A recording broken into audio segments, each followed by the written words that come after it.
好，那现场观众朋友以及我们两位讲者 George 跟 Sema 欢迎你们。那我想我们就很快的进入到今天的主题。那我们在这讲座的部分，虽然说这是一个映后时间，不过我们在讲座的部分还是会把整个讨论比较聚焦在德国新浪潮的部分。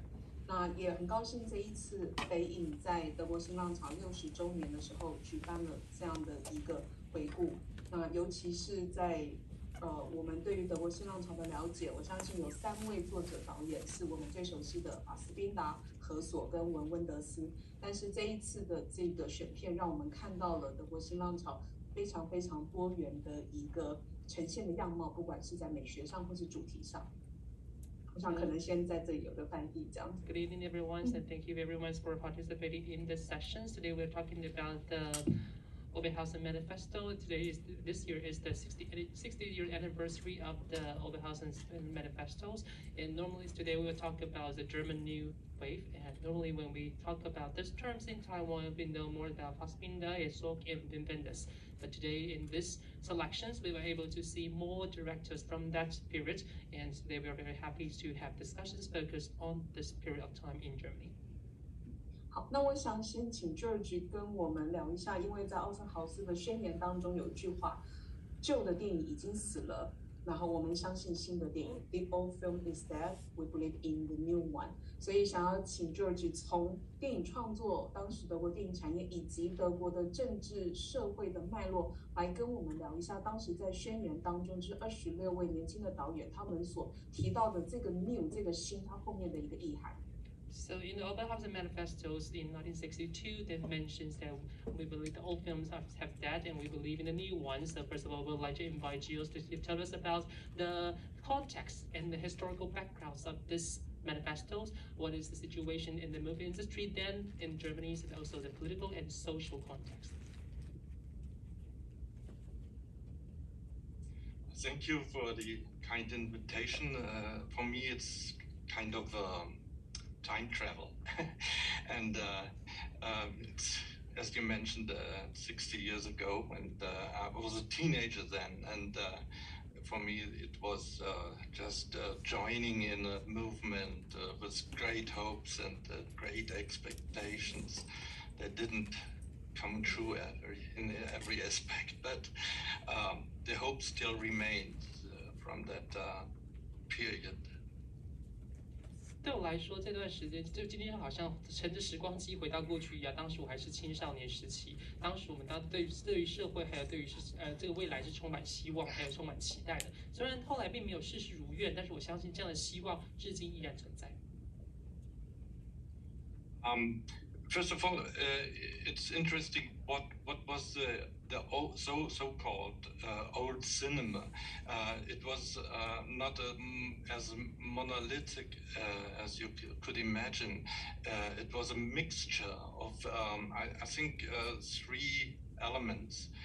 The first element, and that was most criticized, was the continuity of fascist filmmakers, fascist producers, fascist authors, and of course actors and actresses.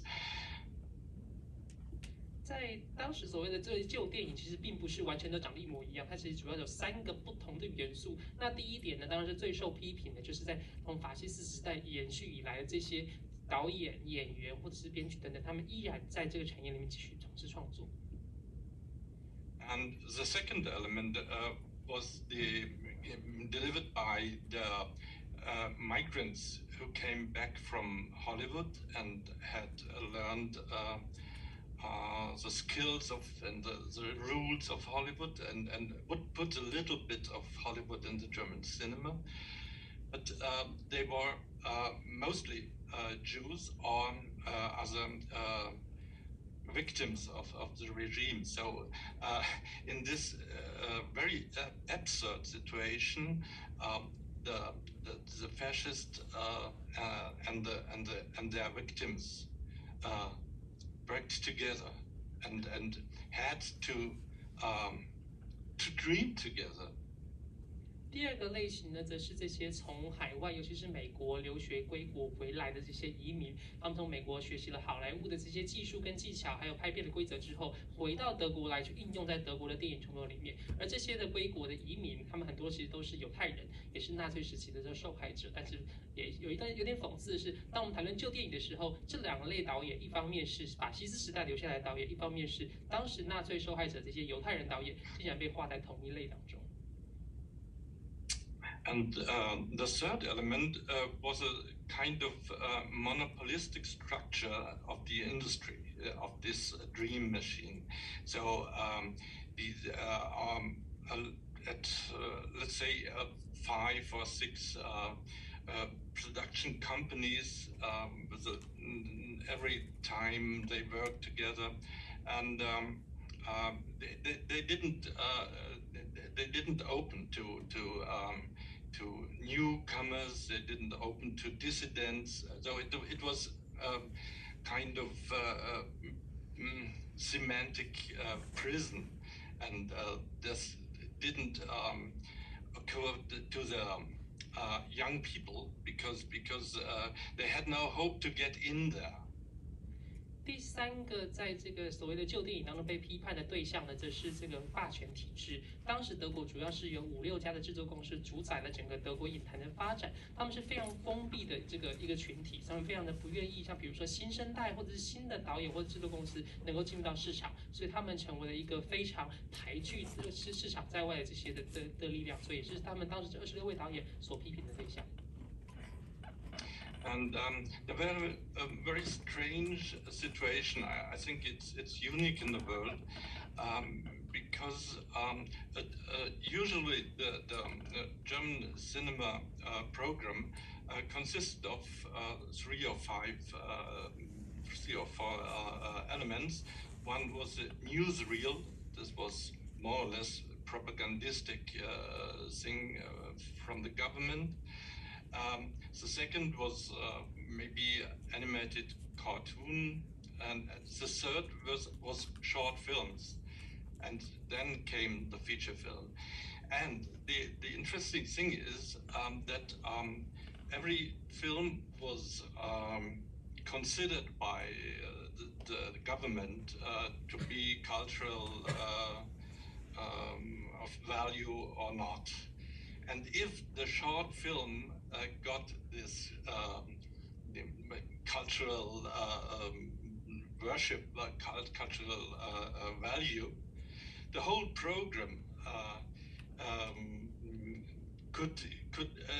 would pay less tax. So the cinema owners invited young filmmakers to make valuable short films to avoid taxes. And in this situation, you had two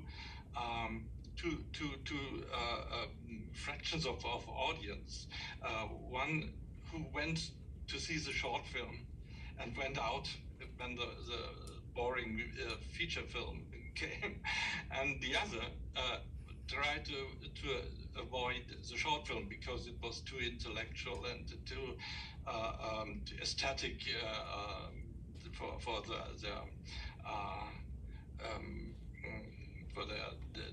the mainstream public. So the schizophrenic situation was before the Oberhausen Manifesto.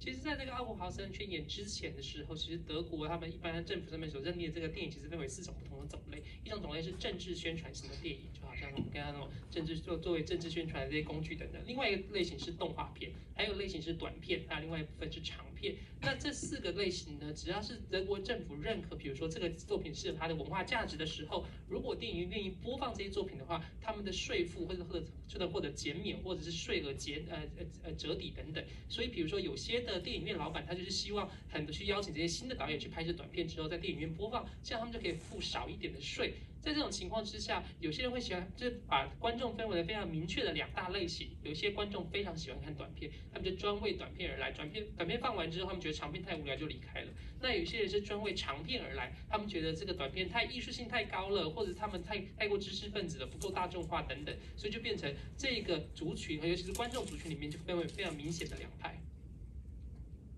So you have an impression why they choose Oberhausen and not Berlin, because at Berlin there would be more public, more international press. No, they choose Oberhausen for being short film makers and for the freedom that the short film genre had in Germany in comparison to the feature film. And there's another thing. Oberhausen is a little city or a little part of a never-ending, endless city in the industrial belt. And in the 60s, there was a strong cultural movement to bring back culture to the people, to democratize art, to democratize culture. And Oberhausen was, so to speak, the filmic part of this movement. So it was the most open discussion, the most open forum for discussion. 在当时这类26位导演，他们之所以选择奥伯豪森在短片影节的时候选择做出这个宣言，而不是选择当时的国际大城市柏林，当然是有它的原因的。柏林的城市或者柏林影展相对而言比较国际化、比较主流等等，而奥伯豪森他们主要提供的是短片的呈现，短片对他们来说是比较有自由的，或者是比较有机会可以做更开放讨论的。另外一方面，奥伯豪森这个城市其实是德国的小城市，它位在德国工业地带的这个地区当中。当时在60年代的时候，德国的社会非常的强调，他们希望能够把艺术和文化民主化，把它还给人民。而当时在奥伯豪森其实就有相当程度，还有相当多的讨论跟开放，所以在这个开放的城市里面，他们选择做出这样的宣言。And put that all together, you can have the feeling that it had to happen there. It was just a thing that everyone was waiting for. But on the other hand, there was a very, very strong reaction of the old industry and of the cinema owners, because you mentioned this keywords, daddy's cinema is dead, and they thought, oh, they would these young people will tear down our cinemas, will take away our cinemas. So there was a very, very harsh reaction of the industry, both cinemas and production. And it's a pity, also a strong reaction from critics, negative reaction.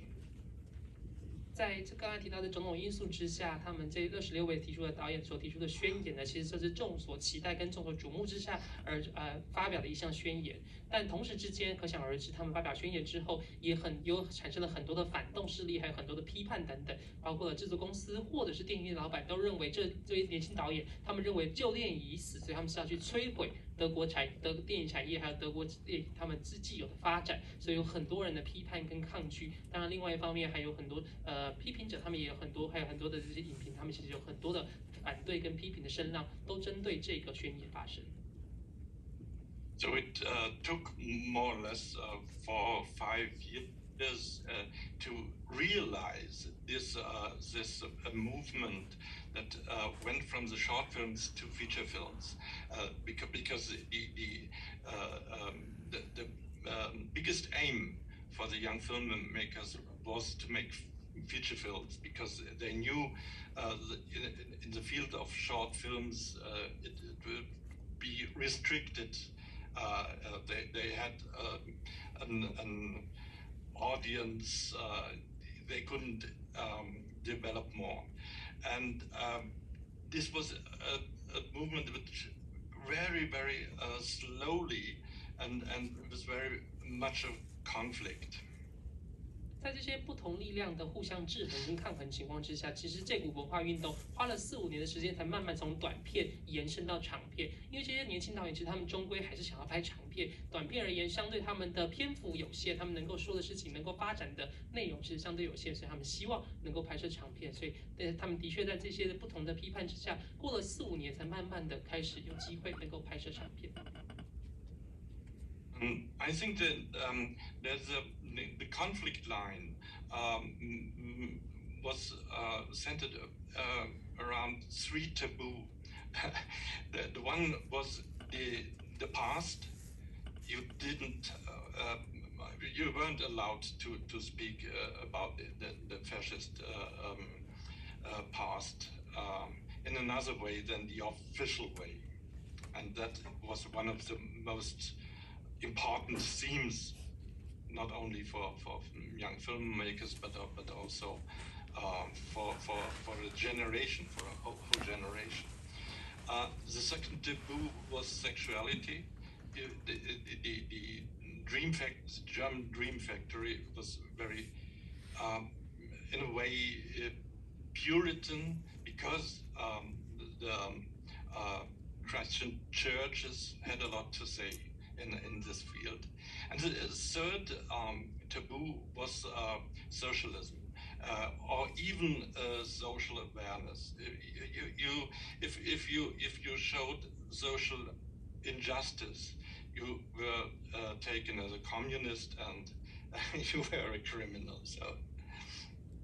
其实，在当时的时候，德国电影产业有3个禁忌的主题，但是这些都是很多年轻导演想要去触碰或接触的主题。第一个的话是他们过去的法西斯的历史，他们当时的德国政府官方认为说，他们应该只能呈现出官方版本的诠释，那其他的诠释是不被允许的，所以还是他们德国电影产业过去不想碰的像禁忌话题。另外一部分是跟性有关的话题。那当时的德国电影产业尤其是非常强调净化电影，而且当时的基督教的教会或天主教会其实是有很多的影响力，他们希望这些的主题不要出现在电影上面，所以这也是另外一个禁地。第3个则是社会主义或者是共产主义，他们认为当时如果你去凸显或者强调这些社会不公义的话，你就形同是跟共产主义是同路的。And, a little like in France, the strength of the new German cinema lied in an alliance with the political movement, with the rebellion of the students, with the youth rebellion, even with the hippie rebellion, and on another level, it depended on certain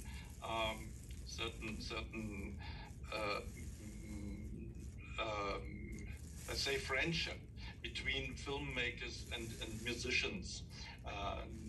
You know, in the early films of Wim Wenders, pop music, rock music plays a very important role. So, taking these 3 elements, the beat and rock music, the cinema, and the political movement. This was I think this was the strength of our youth. So it gave us the strength to overcome some obstacles. 德国新浪潮跟法国新浪潮其实有一些相似之处，就是他们非常的强调这些彼此之间的联动跟结盟。事实上，当时也有很多的青年运动、学生运动、这些政治运动的一样，所以这个也是当时新浪潮崛起的一股动力。那另外一方面是，其实很多导演他们都跟音乐之间有很多的关联，他们都跟音乐艺术家或者是音乐人有很多的互动跟往来，也有很多合作的机会。比如说，文温德斯的电影里面就有很多跟音乐有关的元素在其中。所以这三个力量，包括了电影、音乐，还有社会政治运动等等，就一起共同串起了当时的时代社会氛围。Maybe you noticed one of the biggest problems in this cinematic Nouvelle Vague a la Germany, the lack of female filmmakers. Some months ago, I was talking with Margarete von Trotter, which was one of the few female actors and activists in that scene, that she remembered it was just a man's club, and this was really a failure in the movement, and it lasted very long. Even today, it's a problem that there's no real equality in filmmaking. They are not only heroes, but they had also their failures. 在这场宣言还有这个运动，这26位导演当中，如果各位有注意到的话，其实清一色全都是男性，而且没有任何女性。我前不久之前才跟另外一位当时新浪潮时代的一位少数的女性导演 Margarita von Trotta 讨论，他就提到说，其实这个问题一直都存在。那他们就认为那是一个男性为主的世界，是男性主导的导演的世界。其实这个问题一直到现在都是如此，到目前为止，电影圈还是处于男女不平等的状况。另外一方面，不只是欧洲，世界各地都还是面临相同的处境。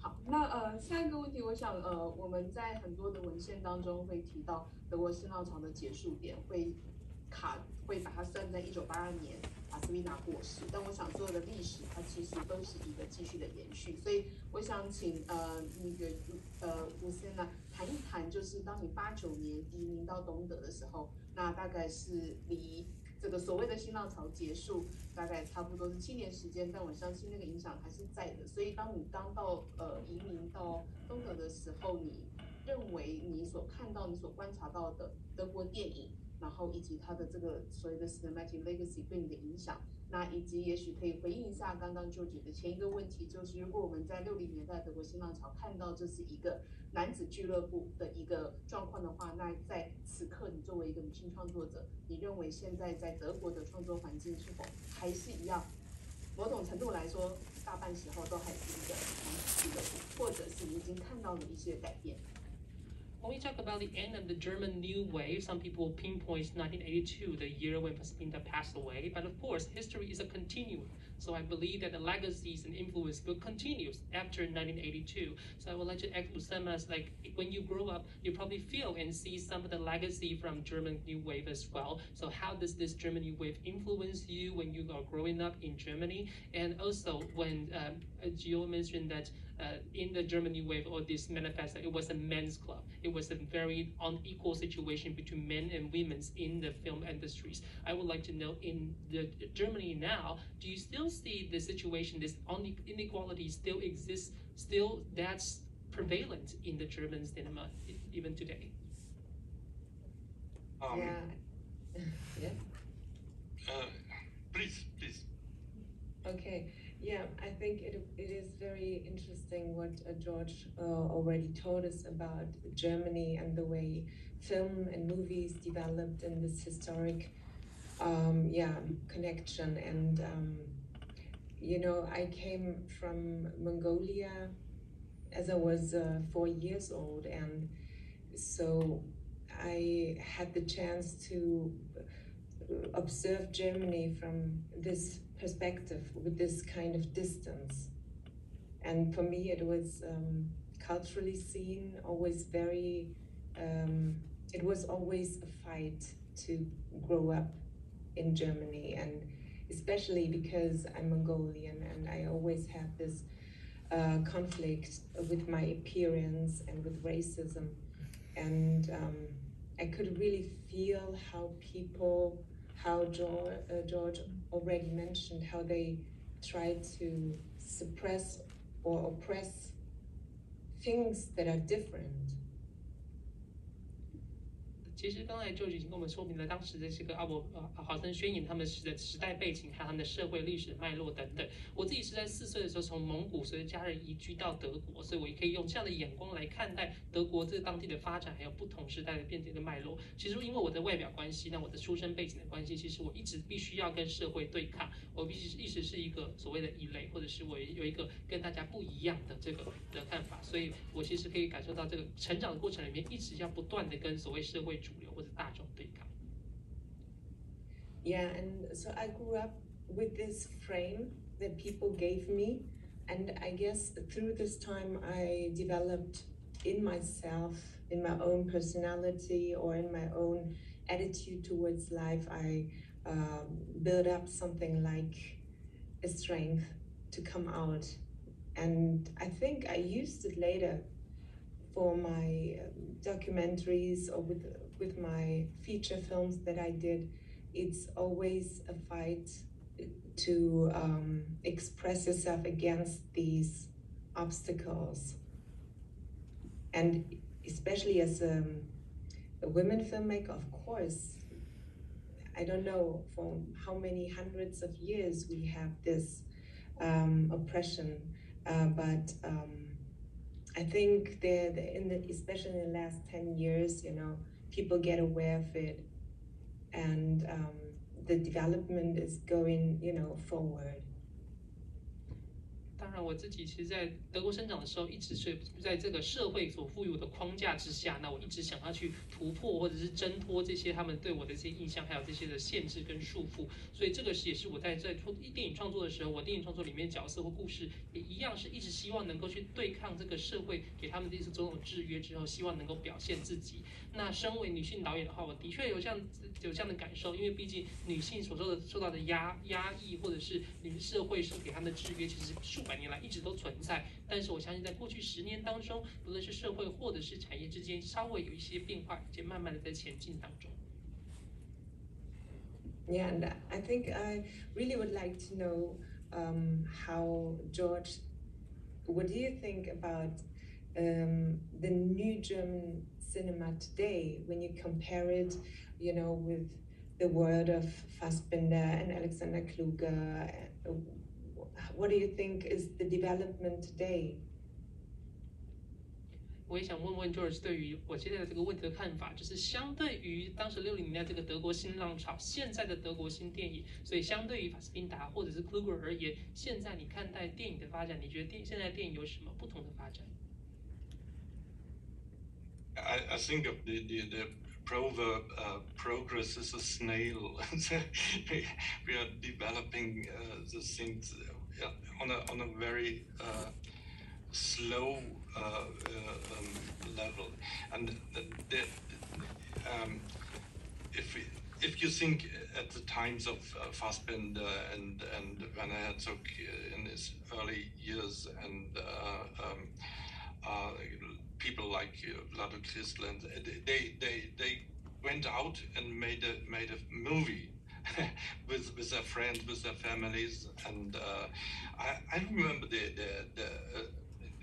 story that Edgar Wright told me when he made his first films. He went to these the industry of Arnold and Richter, which developed these the most important cameras, and he said, would you lend me a camera for 3-day shooting? 3-day shooting for one film, and it would be impossible today.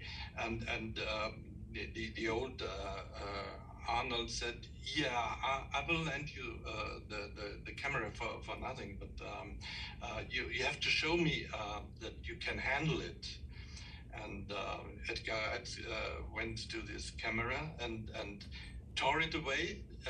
Every piece he took away, put it on a table, and then Arnold was confused. What do you do with my camera? And it's so worthy. And then Edgar Wright put it together again without any failure, and it was working. And this illustrates that the spirit in filmmaking of these days, it was kind of do-it-yourself, very crafty, very yes, let's say a little punky, a little like the do-it-yourself punks in the music scene today, and this is gone. It's impossible. 当然，我们常常会有一句谚语说是，进步有时候跟蜗牛一样，前进的非常缓慢。这种慢慢前进的过程里面，当然会有一些变化存在。我们看到这个60年代的时候，这些时代浪潮里面或者时代精神里面，他们的确有一些不同的做法。当时的时候，这些导演如果想拍电影，他就直接摄影机拿着，然后就跟朋友啊、亲戚朋友一起就直接出门去拍电影了。现在这个环境里面，可能无法想象，比如说几天之内就拍完一部作品。那我记得 Edgar Rice 有跟我提到过，他当时要拍第一部作品的时候，他当时没有摄影机，他就去找了一个摄影机公司，然后问他说，可不可以跟你们借摄影机拍片？我只要3天就好，我花3天就可以拍完一部电影。从现在想象现在的时空背景看起来感觉好像不太可能。那当时这个摄影机公司老板就跟我说，哦，可以啊，可以免费借你，但是我要先确认你知道摄影机怎么使用才可以。那 Edgar Rice 就一言不发的把摄影机拿过来之后，就直接在他面前把摄影机全部拆开成零件放在桌子上。那一开始这个摄影机老板就很困惑说，公司老板就很困惑说你在干嘛？把我的摄影机全部拆开来要做什么？那接下来呢 ，Edgar Rice 就把摄影机完全再一步把它拼回去，然后拼回到原来可以操作的这个正常运作模式。所以对我们来说，这个故事其实反映出来，他们当时的这些电影导演其实非常有这种 DIY 的精神，自己动手做的精神，也有一点，比如说我们音乐圈里面说的朋克精神，他们一切都是从基础，然后开始一步一步的往上进行然后拍摄他们想要拍的电影。I wonder what your experience with the German system of filmmaking is, because there are a lot of complaints, really, and sometimes it's a little absurd because there's so much institution for financing a film. There's so much voices who want to say you go in this direction, you go in that direction. There's really a lack of freedom in the German cinema today. Which, I think Fassbinder is rotating in his grave for that situation. One female filmmaker told me that from the first script, you have to show the script to those institutions, to the making of the film. 5 years is short. so you can imagine the slowness and also the changing and changing. You have to change in your script that because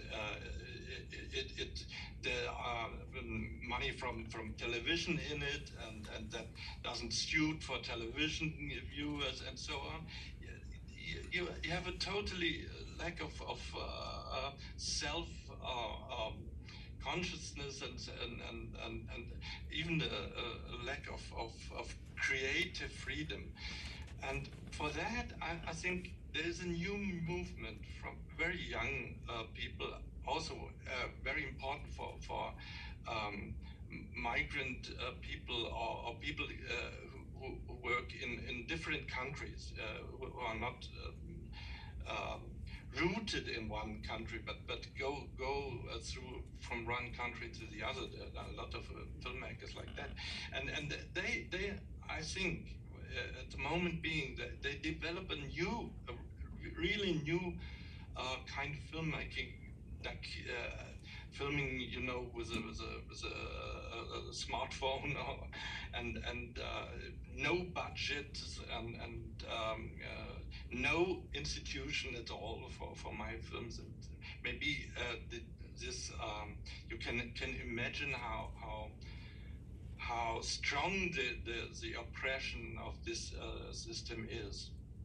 那另外一点，其实我刚才提到这个过去已经消逝、已经不复存在这些历史传统之后，我也想问一下伍森玛，他现在作为一位导演，在看待德国的体制的时候，有什么样的想法？因为其实德国体制一直以来都为人诟病跟抱怨，有这么多的机构，你要去筹资募资的时候，其实有不同的机构，你可以去拿他的奖助金。可是拿奖助金是有很多的代价的，比如说你的剧本写好了，你要经过他们来看了之后，很多人开始对你指指点点，所以说你应该要怎么拍、怎么写、怎么编剧、怎么怎么样去构思等等。这过程里面有一位女性导演跟我说，从剧本交出去之后，到最后真的进入拍摄的时候，这个过程当中5年还算短的了，所以其实这个过程里面非常的耗时间，非常的漫长，而且有非常多的这些外在的因素会压抑了很多导演他们的创作自由或者是表达自由。很多人认为在这个过程里面，他们其实没有任何太多可以发挥的空间。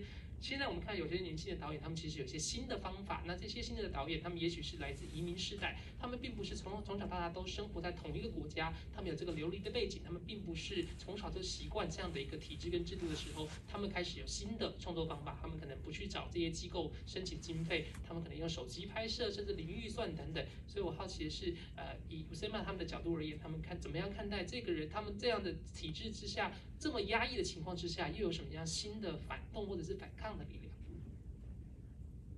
Yeah, I think you know, the filmmakers nowadays who are really into filmmaking, who really want to discover their own language for filmmaking, they really have to fight against a big system.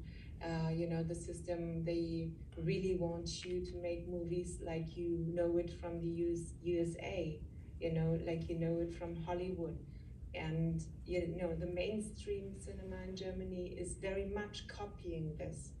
It's already kind of a mechanism that you have to build a movie just like that, and then it's done.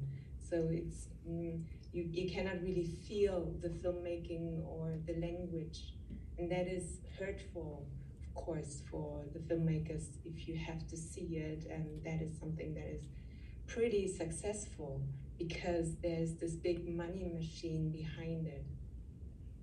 在德国的电影创作者，如果现在他们想要用自己的语汇进行创作的时候，其实都要对抗这个非常庞大的体制跟机制。这些庞大跟体制跟机制都希望你能够去仿效好莱坞那套模式，比如说故事应该有什么样的架构，什么样的起承转合，应该要怎么拍。所以很多时候，现在德国的这些大众或主流电影，其实都很像是美国好莱坞模式的复制贴上版本一样。在这种情况之下，如果你想要尝试不一样的事情或不一样的方法的话，的确有很多的意志的力量存在。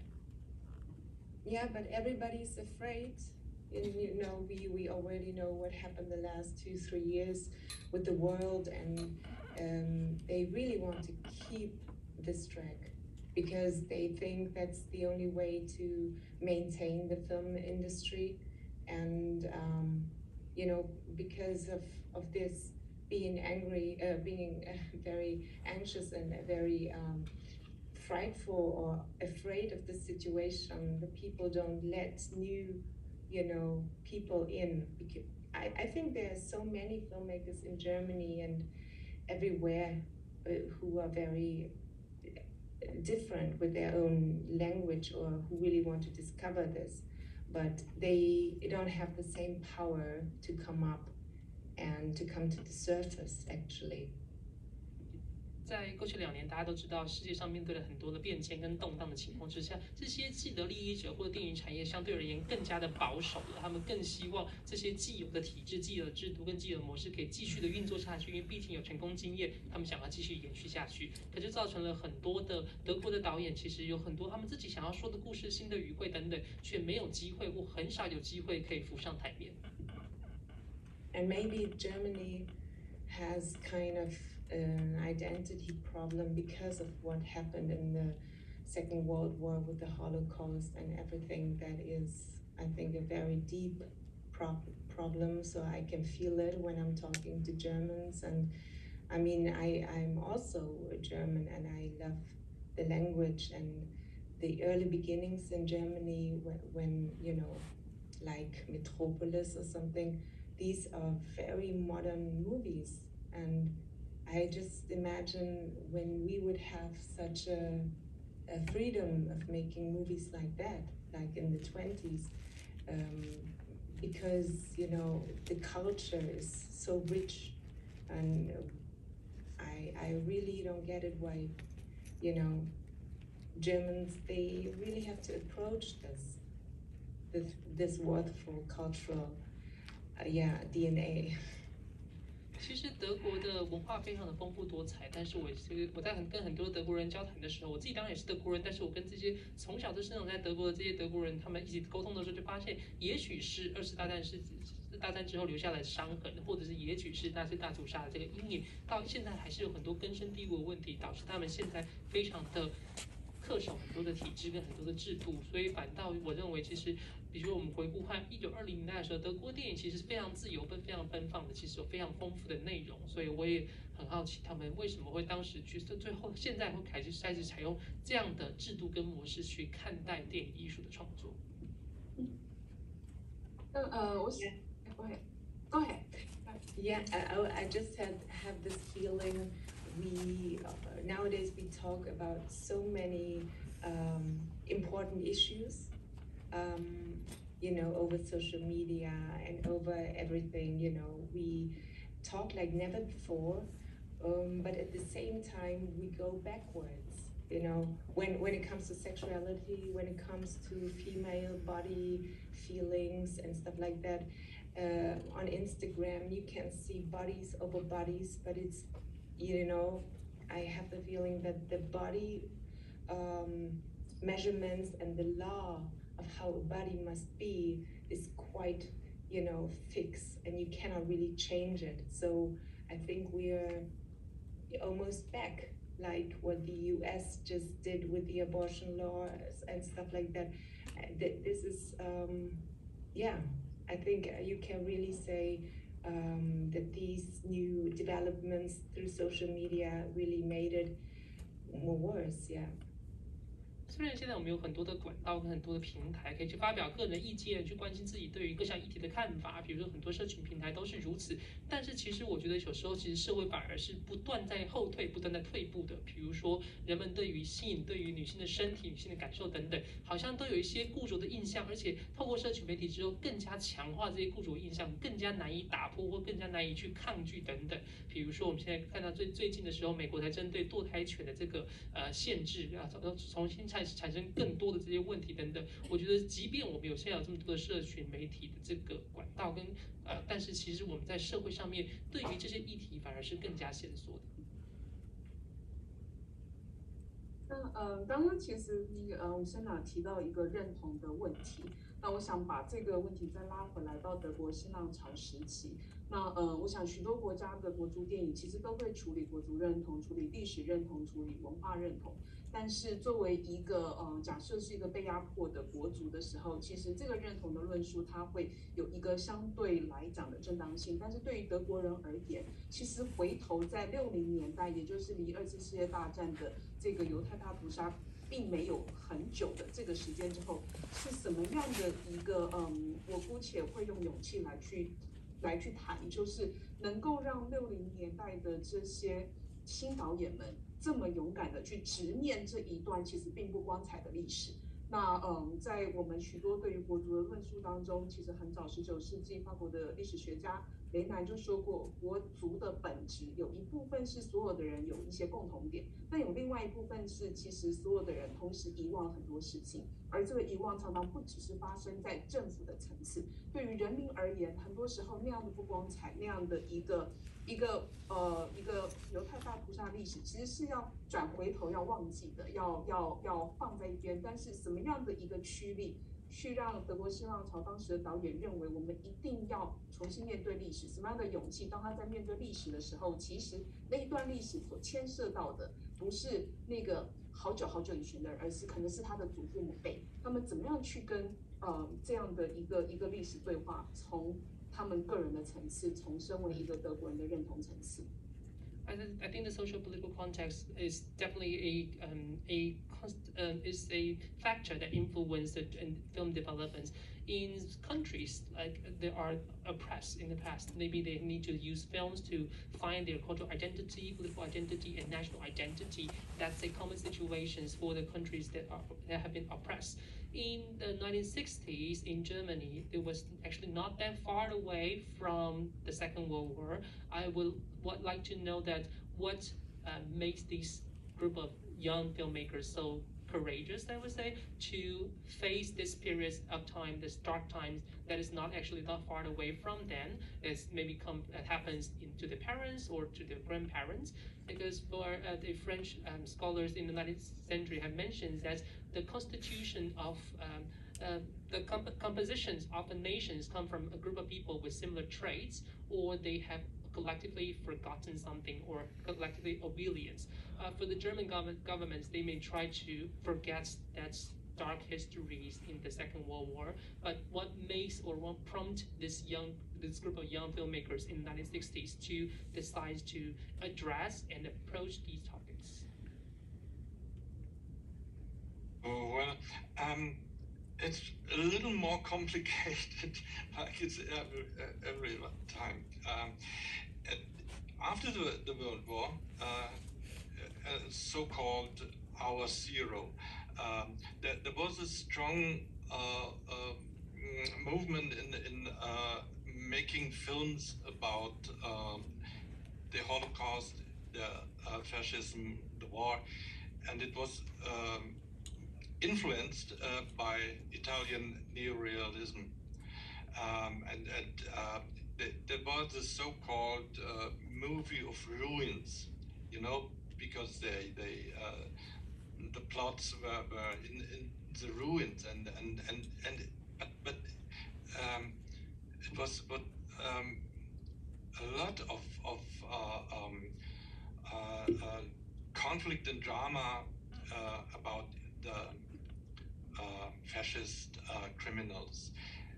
The most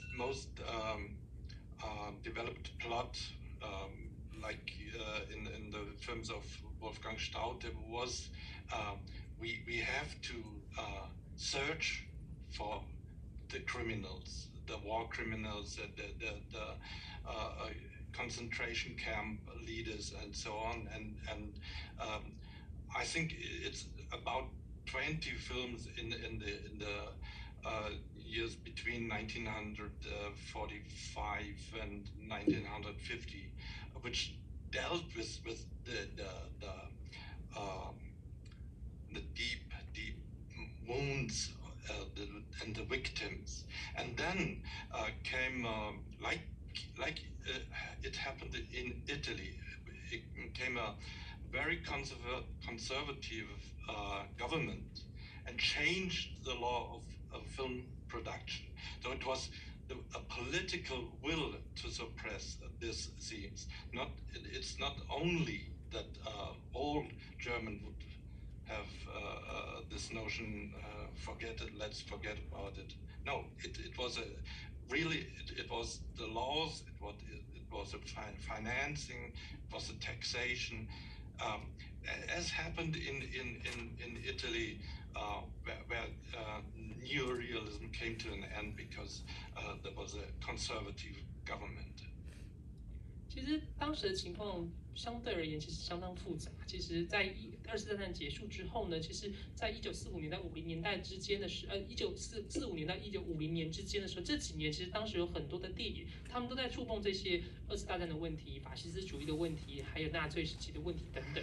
那当时有一些导演，他们希望这些作品呢，其实是一部分受到的是意大利新写实主义的影响，他们常常说这是废墟电影，他们要从废墟里面去重新去发掘出不同的问题，跟他们甚至要希望去找到这些，不论是集中营当时的管理者，或者是战犯，或者是这些过去的罪犯等等。这是当时在1945年到1950年的时候，其实的确曾经他们进行的这些电影拍摄。那后来为什么会改变风向呢？其实是有很多政治意志的影响。1950年的时候，保守派政府上台，他们当时制定了很多的法律，他们开始去进行很多的限制，所以让大家开始不愿意碰触这个问题。而且除了这个法律之外，还有税负上面，还有物资上面、资金上面这些各种限制，让这些电影因此而销声匿迹。其实这种情况就跟当时意大利的这个新写实主义，他们之所以终止，也是因为保守派政府上台之后，他们改变了很多的制度跟规范。And in the end of the 60s and the 70s, I think that there were a lot of films dealing with these problems, but there were vast discussion. How do we do it? How can we do it? How there was one I remember like godlike dogma. You can't picture concentration camps. It's just impossible to show what happened there. And then came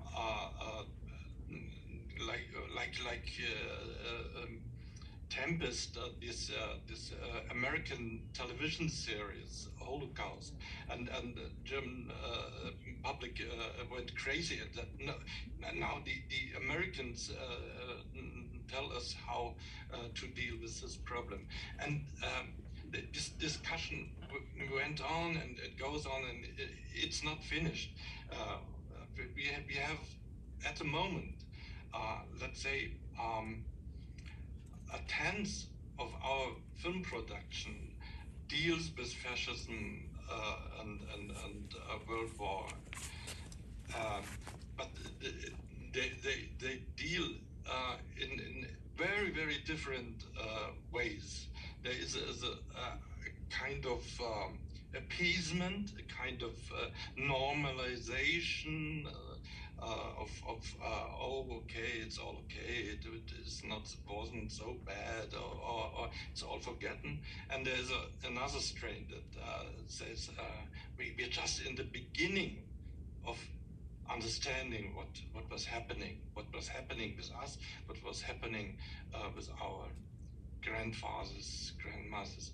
There's maybe one movie that tells us that's all. It's called Our Fathers, Our Mothers, and it's just like one of let's say the mid generation, the 40s, who tells stories about fathers and mothers in the World War and in the fascist time, and it was so a big lie, so a very shameless lie that every German was a good man, only that a big bad wolf Hitler had his fingers in everything, and you could see that in a film like that continued the fascist propaganda till the 80s and 90s. But to be optimistic, there was a really opposition against such films. 在60年代末70年代初的时候，其实德国的他们的电影人就开始很热烈的讨论，不断在思考到底要怎么样去处理，怎么切入这个2次大战的问题、混纳粹的问题等等。但他们一直都讨论到没有一个答案，就是到底应该要怎么样处理，每个人的意见都不相同。当时有些人认为说，我们就是没有办法去呈现纳粹集中营里面到底是什么样子，所以这是一个无法触碰的主题。但是在1978年的时候，美国就推出了一部电视影集，叫做 Holocaust， 就是纳粹大屠杀。然后这时候很多德国的电影导演就开始觉得，我们拍不出来的东西，既然美国人开始教我们怎么拍，到底要怎么拍纳粹大屠杀跟纳粹集中营，所以又产生了很多的论辩跟讨论，到底应该要怎么样制作，怎么样进行讨论等等。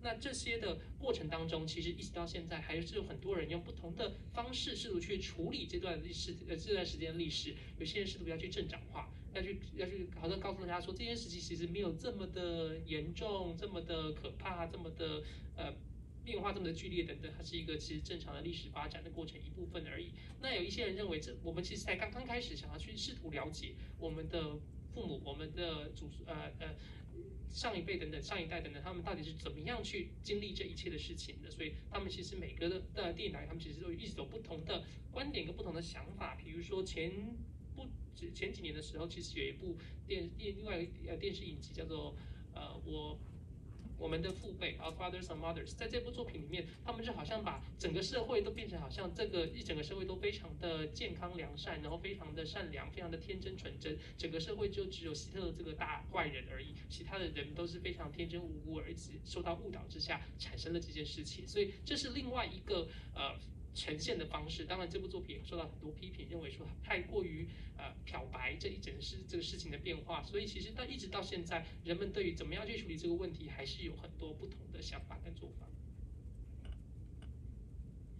那我想刚刚在George 的回答中提到一个很关键的国家，就是美国。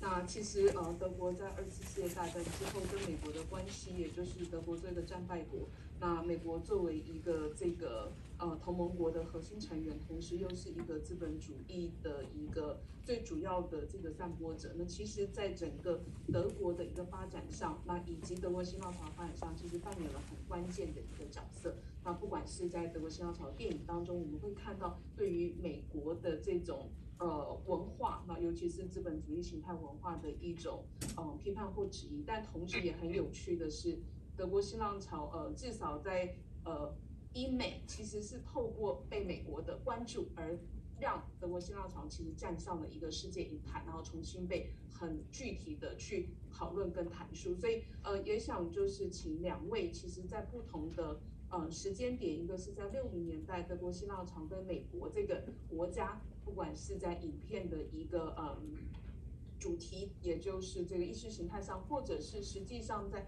电影工业的一个我们讲全球的这个电影市场的一个政治上，美国跟德国之间的一种互动关系。那对于德国新浪潮导演而言，他们怎么看待美国的国家，以及对于吴先生来讲，现在在一个这个他的时间点，怎么去看待他的作品要如何跟世界影坛对话，以及这个世界影坛相当程度还是有一个很大的一个力量哈，姑且可能不会只是所谓的好莱坞，但是其实是一个美国的一个工业力量，它怎么样去思考自己的作品跟一个这个所谓的国际影坛的一个定位的关系。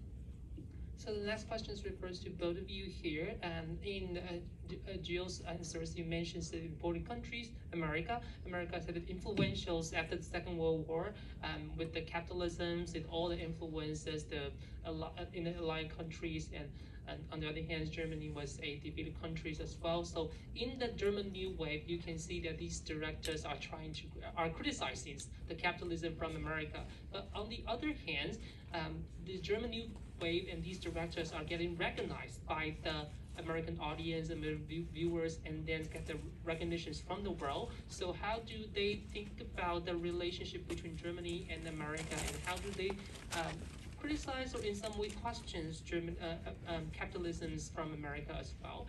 And the question to Usama is that as we can see, that the film industries around the world, at least the mainstream film industries, are monopolized by America and Hollywood. And how do you think about your films in this context, in this world, and how do you try to engage with the audience from around the world with your film? All right. I remember one movie. It's called Deutschland im Herbst. It's a movie with several short films, and I have seen it while I was studying, and I really didn't know about it, and I didn't know which section did, which filmmaker did the sections, and but of course there was this one from Fassbinder, and the DP was Scorsese's DP, Michael Ballhaus, and they met, while filmmaking in Munich, and I really had to laugh about it because, it's a very old movie, and there is Fassbinder, who's actually also playing in this one, and he holds his telephone here. There's this scene where he's all naked, and he's talking to someone on the phone, and at the same time, with the other hand, he is grabbing his balls and playing around with his balls, and the camera's just full on his whole body. And I knew instantly this is power, because it is just the way how you have to treat film culture and people in the audience, because he talked, in this moment he talked to me, not because of his balls or something, but because he showed his all, you know, and that is something that you wouldn't see normally by people, because everybody's ashamed. And this word, being ashamed, is such a big fault, such a big mistake. And he said, in this moment, he said, don't be ashamed. Just show the person who you are. 我记得我其实在大学的时候看过一部电影，叫做《Deutschland》，那个英文叫做《Germany in Autumn》。那这部作品呢，其实是多部短片一起所组合而成的。其实我当时并不知道哪一部短片是哪位导演所拍摄的，但其中有一段是拉斯宾达所拍摄的。他当时在这个画面里面呈现的这个角色，他角色当中他就拿着电话在对着电话那头的某人讲话。但我当时就觉得这个画面里面，他其实在对的就是对我讲话，或者是对着观众讲话，因为他里面提到的是，其实是不用对自己的过去感到羞愧。你其实应该要非常的坦诚的表现自己。那这个羞愧这个词语呢，在当时其实德国一直以来都会不断的要讨论，不断去面对这样的问题。那如何去面对处理自己的羞愧，或者是处理自己对于过去的这种耻辱等等。但是我觉得当时法斯比达他的这句话里面就特别提到说，我们其实不用去担心这件事情，我们可以直接大方表现自己。那这个是我在当时看这部作品的时候得到非常深刻的一项印象。Yeah, well, if you mentioned I think the most important film of the German film industry, I think, or film history, and you were talking about the end of the German New Wave. I think Germany in the autumn is the end of the history of the new German cinema, because it was the last really self-financed film. It was a really collective work with very different talents and very different ways of seeing it. You remember maybe Volker Schlöndorff's film, which was has a lot of distance, a lot of culture in it, and this guy Fassbinder just throw himself through the camera. This is my life, take it or leave it.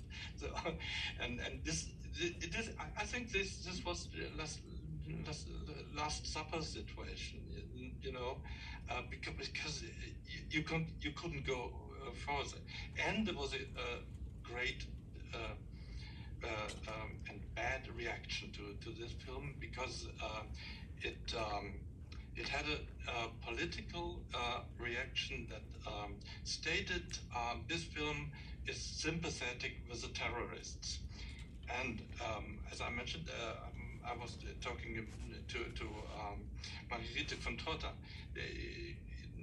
Also, she was involved in that project, and being suspected to hide a terrorist or a sympathy to the terrorist, police came and checked all the material for her filmmaking, her privacy, everything. It was just like a backlash from the system. There were 3 or 4 attempts to recreate a movie like that, and it was totally failed. Even when great filmmakers like Alexander Kluge were involved, but it couldn't happen again, because you know, like in Star Wars, the Empire strikes back. 在你刚才提到这个《Germany in Autumn》这部作品里面，其实他当时是在德国新浪潮的后期所拍摄的一部作品。我觉得这个是当时他们能够反映德国新浪潮里面大概是最后一部作品了，因为这部作品依然是集体自筹募资所拍摄的一部电影，也是集体创作。在这个作品里面，其实它的内容跟种类非常的多元，比如说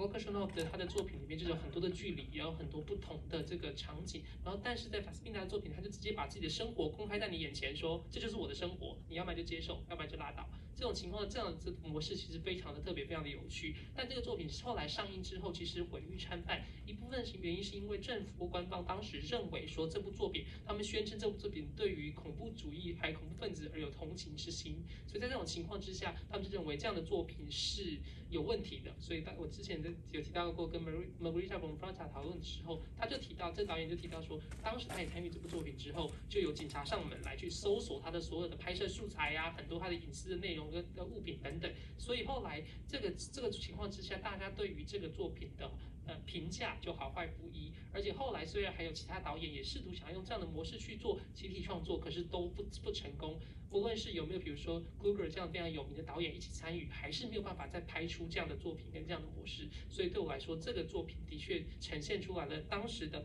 某一个特殊时代背景情况的一个集体创作的成果跟过程。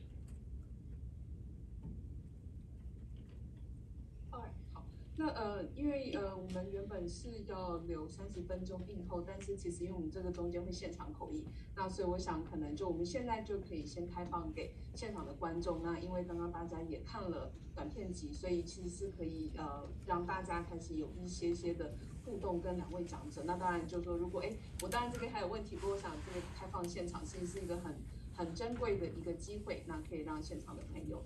I think this is a great opportunity for us to open up the floor for questions and answers from the audience. They have just watched a selections of short films from this period in Germany. So if there are any questions, please feel free to raise them. Yes, we have a ladies who have a questions. You have the microphone. 有麦克风了吗？请说。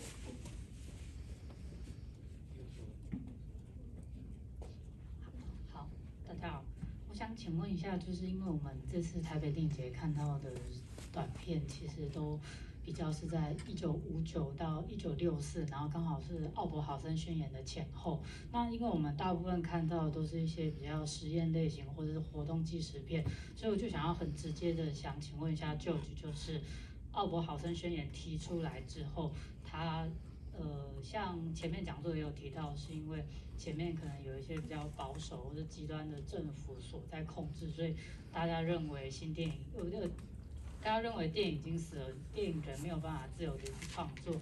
那我想要请问一下，就是奥柏豪森宣言提出来之后，它对于德国的影业有产生了什么样的影响，或者是它是如何引领了德国新浪潮的一个开始？因为我们所知道的后来的合作，法斯宾达、温德斯跟薛朗多夫，他们都是非常多，他们的风格都是非常不同的。那我就想请问一下，就是奥柏豪森宣言这个时候提出来，在这边有没有遇到一些困难啊，或者是它有没有实质上的影响或者意义啦？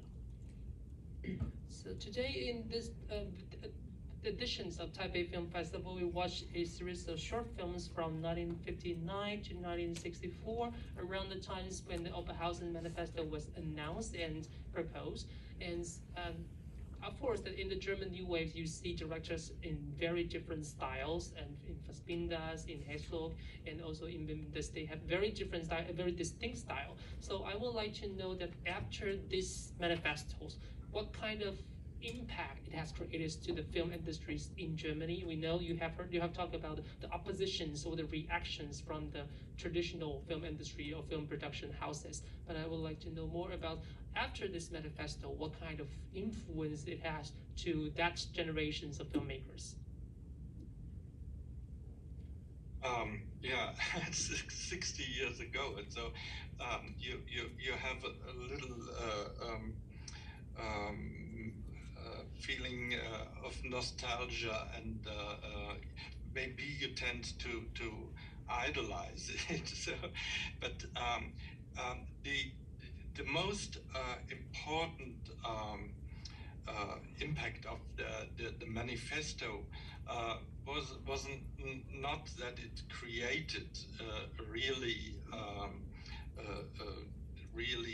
new approach to filmmaking, but it opened a space it was like we have the right and we have the possibility. You have to think about that. I think some 16 first members of this movement had no experience in making feature films, so they were very proud and very brave to say, so we want to make it, and the old guys said, of course, no, let's stick to the old system.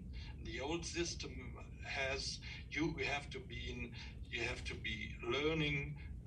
You have to be a servant to a director, to a filmmaker, and learn and see the maestro, and then you can begin. And the most important impact of the manifesto was founding of film schools, because in Germany it didn't exist any film school. It even didn't exist film classes in art schools. The first was then in Ulm, where Alexander Kluge worked. So 4 and 6 years after the manifesto began the work of film schools, which offered a totally other system to begin filming. And that was a real revolution.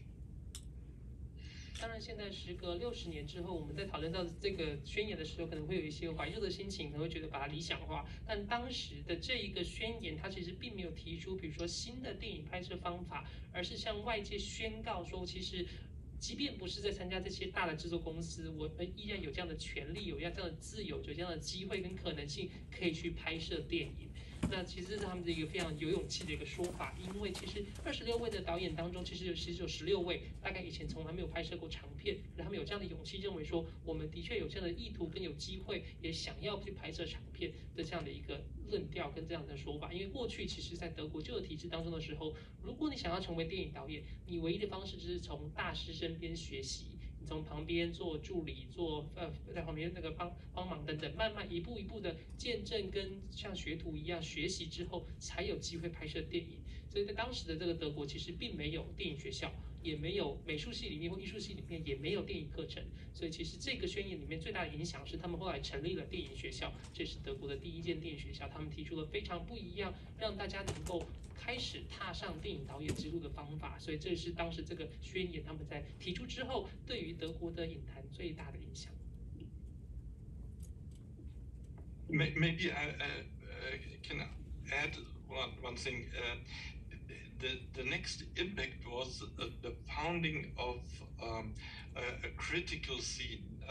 There were some magazines and some new film magazines, and a lot of filmmakers could, like it happens in France, could work as critics. So they had the opportunity to think about what can we do by writing critics, by writing essays, it was a development of a film culture, not only a film making, but a film culture as a whole. And another thing is important for the development of so different styles was the fact that the two film schools were totally different in style, in a political approach to filmmaking. The one at Berlin was a more or less left movement with the strong opposition against the system. The Munich-based film school were more interested in experimental aesthetics and formal experiments. They called themselves the the aesthetic left. like a miss. So and in the tension between those two trends or two styles of filmmaking that developed this vastity and this differences in the German film scene. It's all lacking today, as a filmmaker could tell us. I think you could you tell us? 那另外一方面，在这个宣言提出之后，还有另外一个影响是，后来这些成员他们就开始创办了电影杂志，在上面的时候可以进行各种不同的电影的影评啊等等的。那很多的电影导演也透过写影评的方式，透过书写的方式去进行论述、进行反思，到底能够去拍摄什么样的电影。所以其实这个宣言提出之后，除了刚才提到成立的电影学校之外，还成立了电影杂志，那一起去培养跟塑造了德国社会整体的电影文化。那另外一方面是刚才观众提到是，这为什么这个时期会导演会有这么风格这么多元的情况？其实是因为当时后来继而成立了2间不同的电影学校，这2间电影学校的风格跟教授的方法还有历史形态都非常的不同，所以他们两个之间的紧绷关系还有这个对比关系非常的明显。在德国柏林的这个电影学校呢，他们就非常强调左派思想，他们要去反对体制等等。到了在慕尼黑这个学校呢，他们比较强调的是实验性，尤其是形式上面的实验风格。他们也常常说自己是美学左派，就是这两他们彼此之间有很多不同的，比如说抗衡啊，或者不同的这个论辩等等，所以造就了在这个时期的风格其实非常的多元。也许吴 Sema 可以跟我们分享一下，你现在看到的德国的电影是不是还有这么多风格多元的可能性跟机会？ Yeah, I think the language, in filmmaking or the aesthetics, that is something that is pretty much lacking, actually, like George said. So, the last movie I've seen on a platform that I was streaming was Maurice Pialat, a French director, but this film was like 1982, À nos amours.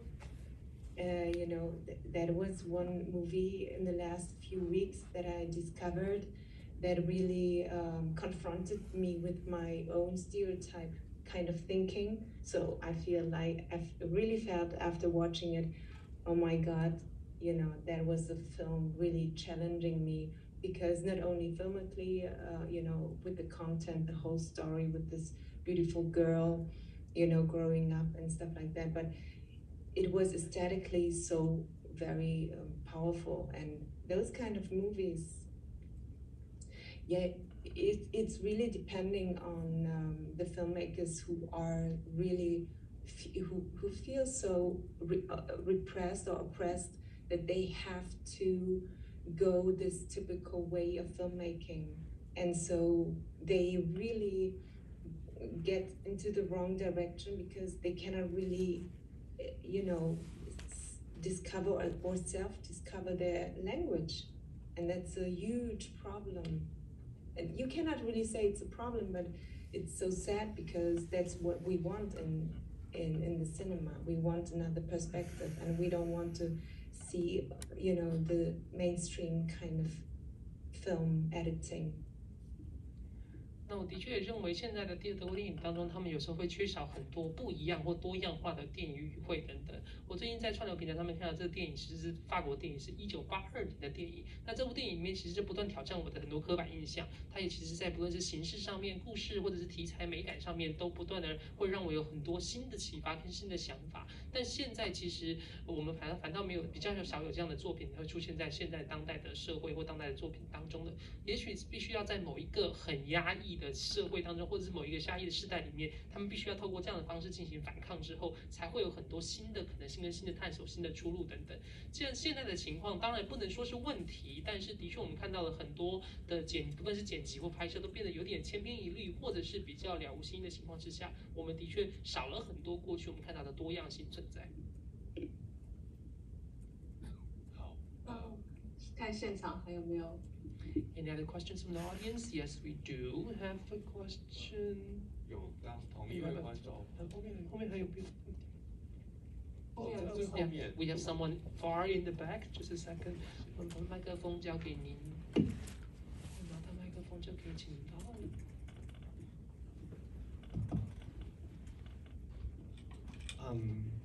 Sorry, do I ask my question in English or Either way, up to you. Okay. Thank you for your presentation and your very fruitful discussion. My question will be that you have mentioned that in Oberhausen Manifesto they didn't claim a new way of making films, but I still want to know in their creation, do they have any theoretical basis, like in skills or in styles or in aesthetics? Do they have discussed what will be a proper film instead of this old film or so-called dead cinema? Yes, so because I'm not really sure whether they have discussed this, I only know that Kluge is personally close with Adorno, but there's no very clear discussion about the theoretical basis of all these, so I'm just curious whether there is anything that you would like to share. Thank you.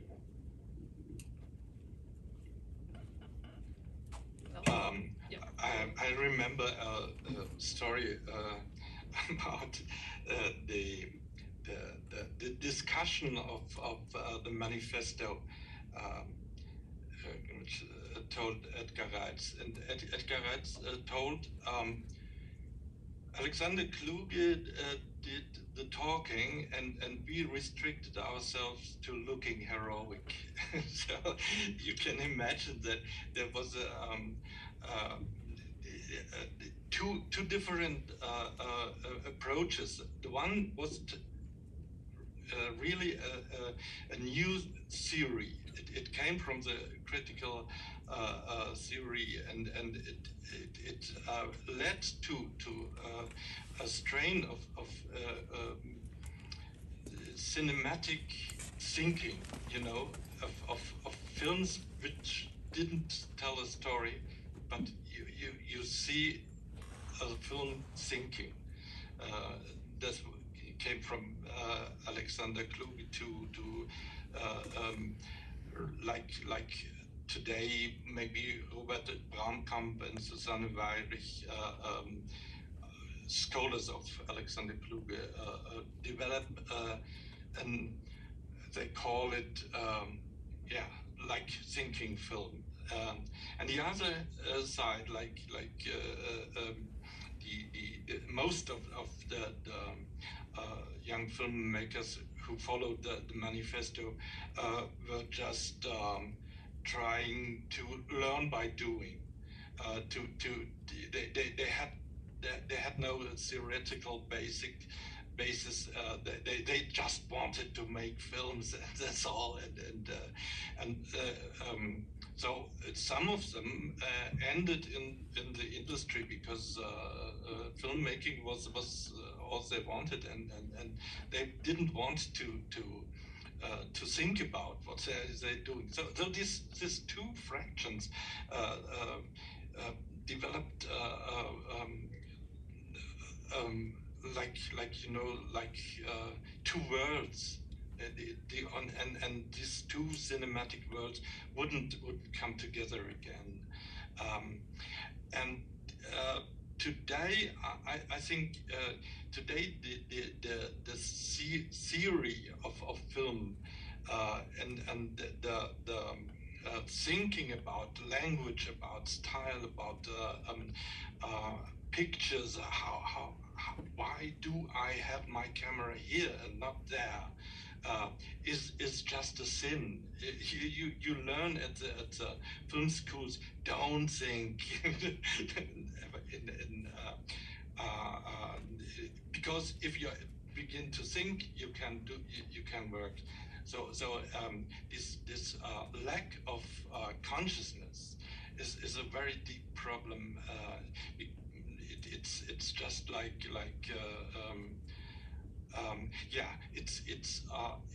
it forces a lot of filmmakers to leave the film scene and go to the art scene, because in the art scene you are expected to think a little bit about your work, and a lot of filmmakers go from the cinema to the museum, because in the museum there's a freedom and there's a reflection, and there's another political economy. You don't have to think about marketing so much. You don't have to think about mass audiences, and it's like finding a niche for thinking movies or experimental movies, going out from the cinema, going to the art scene. 在当时这个宣言的其中的成员当中，我上次之前跟那个 Edward Race 有讨论过，他说其实里面也分成两派。那一派的话，像 Kluber 他就是说，我们不断要去思索，不断的思考。我们的电影其实并不一定要说故事，我们要去呈现的是我们的思维过程、我们的思想等等。所以这个是他们所谓的 thinking film 的这个模式。那另外一派的人则认为，不管我们就是要拍电影，我觉得这种非常强大的热情，是我是想要拍电影。那我就是想要去试试看，我想要真的开始从做中学，这是他们另外一派的做法。所以这两派其实后来在这个宣言发表之后呢，其实这两派之间他们有一些不同的意见之后，后来这两派其实就渐行渐远。所以你看到这两派他们所呈现出来的作品也有相当大的不同。那当然从电影学院出来就会说，你要去不断的思考，到底这个作品要怎么拍，镜位要怎么摆，然后这个构图要怎么呈现等等。那有些人就觉得这样的模式里面一直想到最后我就什么都拍不了，因为我就不断在思考，导致我根本没有办法去想我到底是要拍什么东西。那这种情况之下，有些导演他们就从电影圈离开，他们也许转进到了艺术圈，或者转移进到了博物馆等等，因为他们觉得在这样的领域当中，他们也许有更多实验的机会，有更多比如说自由的发挥的机会，反而没有这么多比如说过去传统电影圈的约束跟限制。他们也许在这些不同的领域里面去找到更多他们认定比如说小众的观众或小众的机会等等。所以的确在这个目前的发展当中的时候，从当时到现在，有一些的电影导演就因此没有继续从事电影产业，而转进到其他的产业。这个是当时这个宣言的发表之后，其实不论内部讨论或者是后面的发展所出现的情况。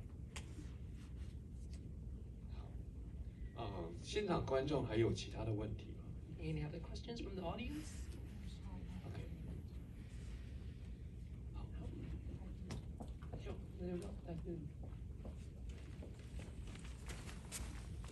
好，我就继续再问那个 George 一些问题，就是台湾关于德国电影的翻译本比较少。那我们所知道的就是卡里加利博士的小屋，然后大都会以及留别签这些德国表现主义及室内剧的一些风格运镜、场面调度，其实是非常惊艳的。但是后来很不幸的遇到了比较集权的政治，就像台湾也有遇上了国民党，就我们姑且算是有集权的政府来控制我们的言论或者禁言，以至于我们有一阵子没有办法说自己的话。然后到了后来，导演所说的就是开始有一些人去限制说这个不要讲，那个不要讲。然后后来奥柏豪森宣言之后，德国电影学校也开始了之后，然后我就想请问一下，那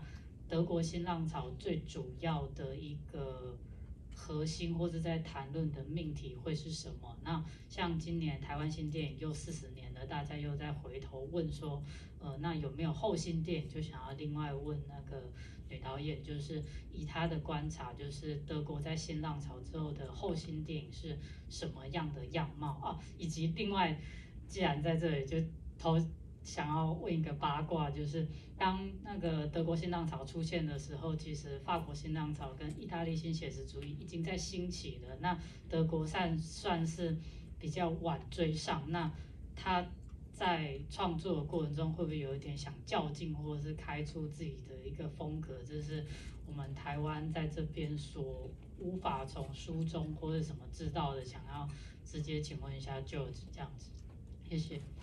In Taiwan, we don't have a lot of books talking about German films. We have limited numbers of books. So I would like to know that after the Oberhausen manifestos, after this group of directors announced these manifestos, are there any particular kind of topics or subjects they focus on in their works? Because in Taiwan, we used to, under the authoritarian regimes from KMT, and there's a period that we were not allowed to speak a lot of this topic or subjects in our films. There were a lot of taboos, so we do experience that kind of things. That's just like you mentioned, that's because of the conservative governments in Germany, there were some restrictions or taboos in that German industries, and then these Opera houses manifestos try to break down these taboos or these restrictions that you may have. So I would like to know, are there any common things that you see among the directors in these German New Wave directors? And also that before the German New Wave, there are actually French New Wave, and there are also Italian New Surrealisms, New Realisms. So I would like to know, are there any kind of competitions between these different new waves in European countries? And I would also like to ask Usama about the current situations in Germany, because now in Taiwan we are memorializing the 40 years anniversary of the Taiwanese New Wave, and people have been thinking about what kind of subjects that the contemporary directors are focusing on. So I would like to know from Usama, do you see are there any common subject or themes that you see from the contemporary German films?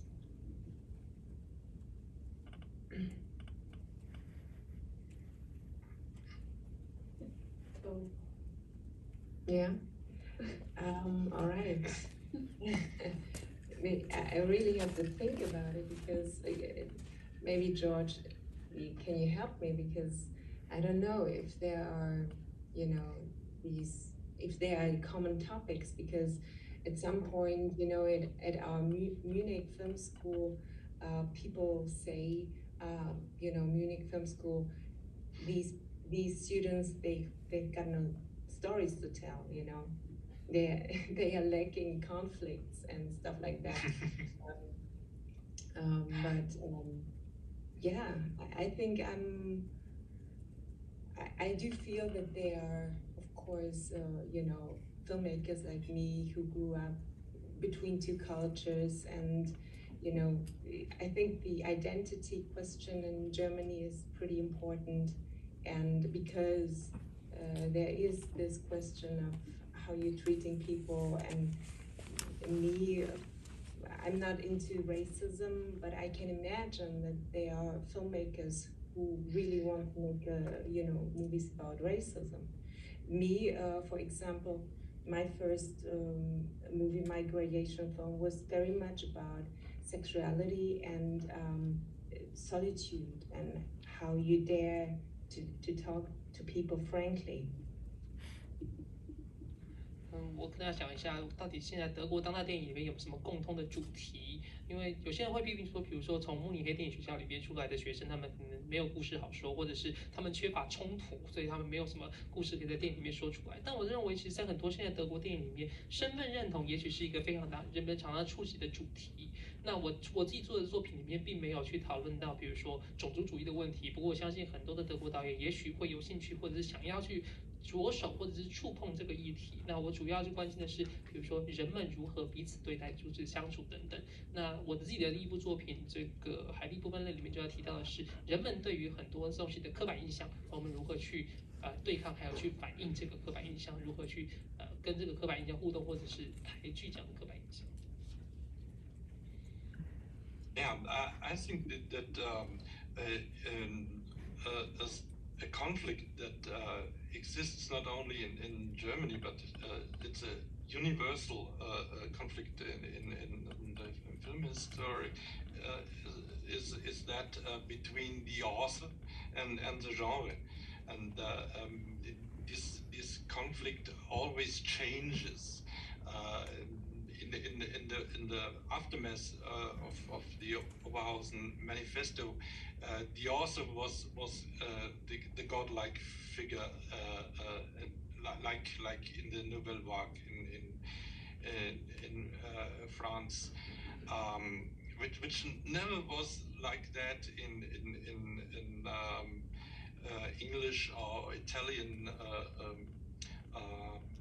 cinema, because they knew their maestros like Fellini or something, but they were much more into the collectiveness. And what happened after the Oberhausen Manifesto was that radicalism of the author theory created a new problem, because the author was an institution that wasn't very democratic. That it was a very romantic concept of filmmaking. The genius makes films, and then they came the backlash, and in the 70s and the 80s, young filmmakers rediscovered genre, and they tried to make crime movies, to make comedies, to make even Western, and then this led to a situation where it was like dissolving the genres again in the television genres and the serialization, and again everyone was calling comeback author, everything is forgotten, and so it was like a wave.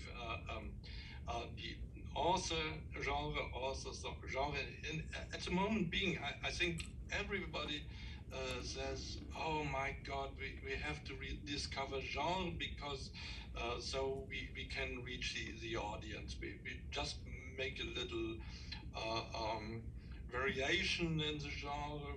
We actualize everything, but we have to deliver genre, and this will be going on and on and on. But it's not a German problem. It's only in Germany it's a little more dramatic than on other places. But it's a universal question. What is film? Is it a mass communication media, or is it an art? And this question has no answer. It's the answer is in the tension between them both, because every author needs collaboration, needs a structure of themes, and this is also the case with finding the themes. As you said, I see that quite the same way. There are periods where you don't find a story to tell, because there is no collective consciousness. So in Germany, you have not a consensus of what is our story, what are we, and I think cinema is depending on a collective consciousness, on a collective narrative, and if this doesn't exist, you can only make, like you said, you can only make movies about solitude, about loneliness, about alienation. But these films are also needed. I need to know why other people are so lonely, and I see it in the films, and I maybe a film can force me to overcome the loneliness and the alienation, and force me to search for the sources of alienation. So this is, of course, no mainstream phenomenon. It's this. If we have no thinking film, maybe we have a searching film, searching for myself, searching for our connections. and I'm very happy to see, painful sometimes, but I'm happy to see films searching. 其实，在德国的影坛当中有一些冲突，其实并不只是德国啦，其实普世之间、各国之间都有这样的这个冲突，就是作者跟类型之间的冲突。有时候这永远都是在不断摆荡的过程。有时候我们会觉得这个作者为上，作者至上，导演说了算，导演是至高无上，跟神明一般的存在，好像只有天才才可以成为导演。在有段时期的德国也是这样的情况。这种时候其实。拍电影变得就并不是很民主化的一个过程，好像只有某一些天才或者是这个有些天纵英明的情况之下才可以拍电影的这个情况。但后来之后就会有一个反动力量认为说，我们应该要去寻找不同的类型，比如说犯罪的类型、喜剧电影等等特定的类型，才有办法能够去触及到大多数的观众。那很多时候有时候他们又重新再摆荡回来到作者，或者在作者跟类型之间的话，其实不断在摆荡中。那现在德国的电影的话，他们现在似乎是摆荡到了类型的部分，那希望能够从这个类型当中去寻找新的题材，然后触及到更多的观众等等。这样的论战其实永远都不会有答案，那是一个不断的在论辩的过程，就像是很多人讨论说，到底电影是什么？电影是大众传播还是艺术呢？这两者之间其实并没有一个绝对值。那其实很多时候可能是介于这两者之间，要去触及到各种不同的观众。其实我是觉得有时候这个电影里面的主题会涉及到的是有没有故事可以说。那这个故事呢，其实会涉及到很多集体意识。那集体意识里面，比如说德国有段时期的时候，在很多的电影其实里面是没有特定的故事的，因为其实那个时候人们缺乏集体意识，很多时候他们还在问我们是谁，那我们的集体意识是什么？在这种情况之下，你就很难用一个集体的论述或集体的模式来说出一个故事。那到这个时候的是，也许就会他们会讨论到很多电影，讨论到比如说孤独啊、孤单啊、孤寂等等。但有时候这些电影也可以帮助我们去思考，到底人为什么会这么孤单？那为什么会把自己处在一个这么疏离、这么孤绝的位置当中？那透过电影，也许能够迫使我去思考，到底怎么样去克服这样的孤单或孤寂。那这个电影呢，我们刚才提到有这种 thinking films， 去透过电影来表达我们的思考。这种电影也许我们姑且可以称之为是 searching film， 不断在追寻的电影，追寻一些答案，追寻一些人为什么身为人，或者是人为什么会有这些问题的这些电影。我觉得不论是哪种电影，都是某些人在某些时期需要看到的电影。好，现场观众还有其他的问题想要问我们的讲者吗？ Any other questions? 在最后一排。We have someone in the far back. 是刚刚同一位先生。Just a second. Thank you. Sorry, I have another question that I just want to ask that Flaborge, that as you has criticized the Hollywood style of movie, and I'm just curious that what will be your style of movie, or what do you think a proper movie should be like for you? Yeah, thank you. Well, I haven't really criticized the US way of filmmaking. I said, you know, especially here in Germany, I grew up also with German movies and with German language. So I just was asking myself, why do we have to, you know, approach to US filmmaking? You know, why do we have to copy that? You know, this phenomenon is not only in Germany, it's also in Mongolia, you know, where I can also see the film industry going directly this way. And, you know, I look up to filmmakers like in China, there is Wong Kar-wai, and in Taiwan there is, I forgot his name, but he made 3 times, you know, and you can find your own way of filmmaking. So it is just a capitalistic way, you know, when we approach the US filmmaking. And I just ask myself, why do we have to do that? It's just because everybody is crazy about money, you know, and that's just the role that is going very well. And everybody hooks up on this and is crazy about it, but it's not about filmmaking anymore. It's just about this money-making machine, and it's such a pity to feel it, especially in our world today. And for me, I'm a young filmmaker, you can say, and I try to find my own way. We have so many filmmakers and so many people, you can say, who get oppressed by money. And me, I'm lucky. I don't have yet the oppression of doing things only for money. And as long as I have this right, I have to do what I feel, and I don't want to get suppressed by money and copy all these things. So I'm also looking for my own film language, and so this is a big process I am in, and we have to trust this process and continue by going it. Yeah. 那我刚才的论述当中，其实并没有在批判美国的制片或者是电影拍摄方式，我只是在反思的是，我自己身在德国，在德国德语的这个语境当中的时候，德国的电影工业或德国的这些制度跟机制里面，为什么会一直希望大家能够去复制美国的这种电影的工业的运作模式？其实我现在看到，并不是在德国，包括在蒙古也是如此，大家都似乎只想要完全的复制，然后仿效美国的模式，因为觉得美国模式过去很成功，或者有成功经验之后，如果我们也比照办理的话，是不是也能够有同样相同的成功经验？我只是在怀疑跟反思的是，是不是每个国家都必须要采取这样的模式？有没有什么其他的可能性？因为比如说在香港的话，看到有王家卫，或者在台湾的话，看到有侯孝贤导演拍过《最好的时光》等等。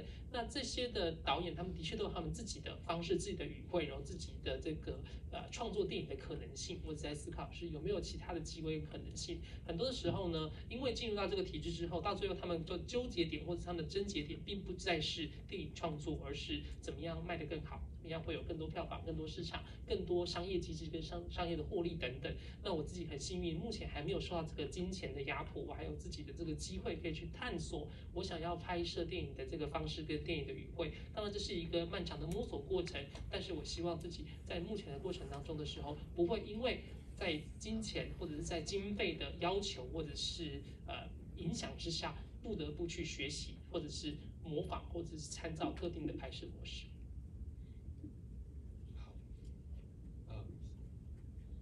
因为时间的关系，我们可能还有最后2个问题。那现场有没有观众还想要再发问的呢？ I think due to time constraint, we can open up for the last 1 or 2 questions. Are there any last questions? OK， 还是君琪老师，是不是刚刚还有一些问题也可以再跟？就是我们刚刚呢有一直提到一个关键字，就是认同的问题 ，identity problem。那这个 identity problem 其实对于很多的创作者来讲，那我们常常会遇到女性创作者就会被询问说，那所以你拍的电影是女性电影吗？那同样的问题其实也会出现在所谓的国族电影，就是如果今天这部片是德国电影的话，那我很好奇Selma会怎么去回应，就是你的电影是德国电影吗？你的电影会是女性电影吗？或者你怎么看待这些所谓的认同放在电影的作品上，或者是会认为我的作品其实是一个无国界的作品，或者是说我的作品不能够被以性别来定义，所以想要从这个问题那去询问Selma，那当然就是也许回到更先前的德国新浪潮的时候，去对于所谓的德国电影，当电影有一个国族身份的时候，它后面那个国族身份所代表的德国的一个意涵。So the next question is directed to Selma first, and when we talk about identity is a very common issues and common themes for a lot of the filmmakers. And for example, when the female filmmaker is making films and people ask you, is your film a female film? Or maybe people ask you, is your film a German film? So how do you respond to these tags that is placed on your films? And do you try to resist it, or how do you respond to those things, those identity? And also we'll go back to the German new wave. Maybe we can ask Gio about this question as well. In that German new wave, that people would say that they would like to make new German films, and does that new German film, that national title in front of films, represent something for that group of filmmakers at that time? Yeah, when people ask me this question, is this a female movie and stuff like that, or people they ask you that because you are female, and that's very funny. And after some years now, I learned.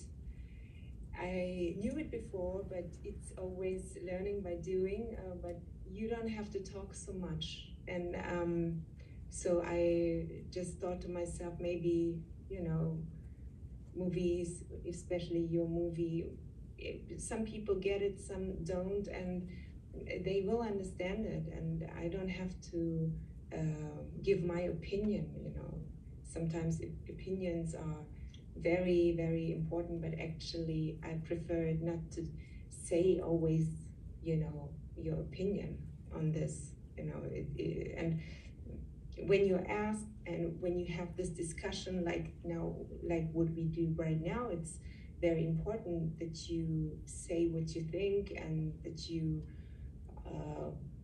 respond honestly as possible. That's very important to have a good conversation. That's something I really like, but in general, if it's a female movie or perspective, whatever, it's not that important because there is nothing like that. 我当然意识到会注意到的是，人们会问我说这部片是不是女性电影的时候，是因为我是女性导演，所以他们问我说你这部作品是不是女性电影？那我其实也从很多的经验开始慢慢学习到，其实有时候人们会好奇或想问很多问题，但是我有时候会选择不要去表达我太多个人的意见，因为我拍出来的电影，有些人也许看得懂，有些人也许不了解或不明白的时候，他们会提出各种不同的问题。但我自己会倾向选择不要去提供太多个人意见，让大家去自由去诠释跟自我去试图了解我所拍出的电影。所以当然我很喜欢很享受，比如说我们像今天这样可以对话的时刻。但是除此之外的话，我平常并不会针对我自己的电影做太多的诠释，或者是给太多个人的意见，让大家能够去自由理解。I have to add that cinema's most universal language in the world, and so there are periods in the film history where the interchange leads us to something, and maybe this is the false dream of Hollywood, to create a universal language for the movie, but it's a universal language of capitalism, not the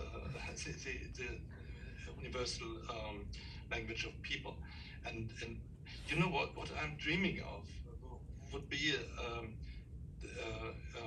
films that have no identity, like female, like German, like this, like that.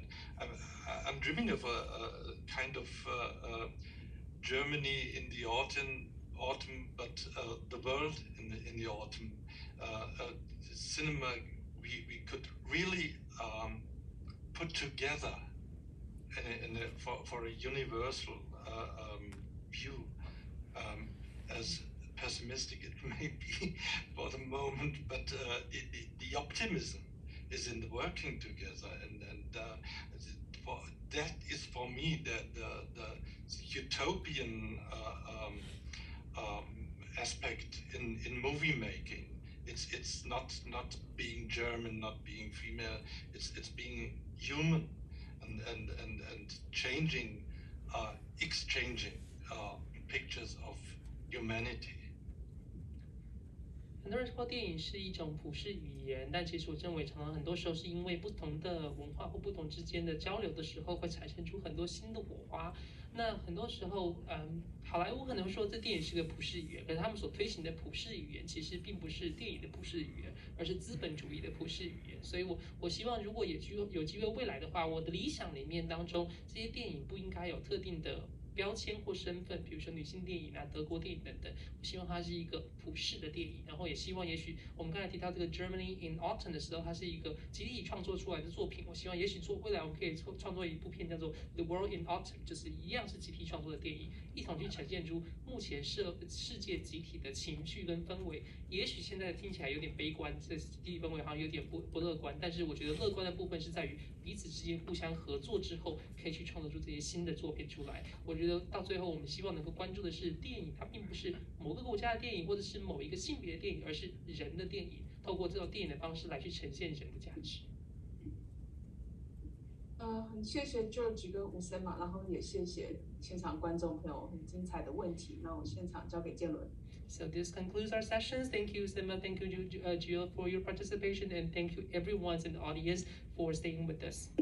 好，那我们最后再以最热烈的掌声感谢今天的讲者以及主持人。Thank you everyone for your participation tonight. Thank you, Gio. Thank you, Michelle, and Sima. 好 Thank you. Bye bye. Thank you. Bye. Goodbye. Bye bye.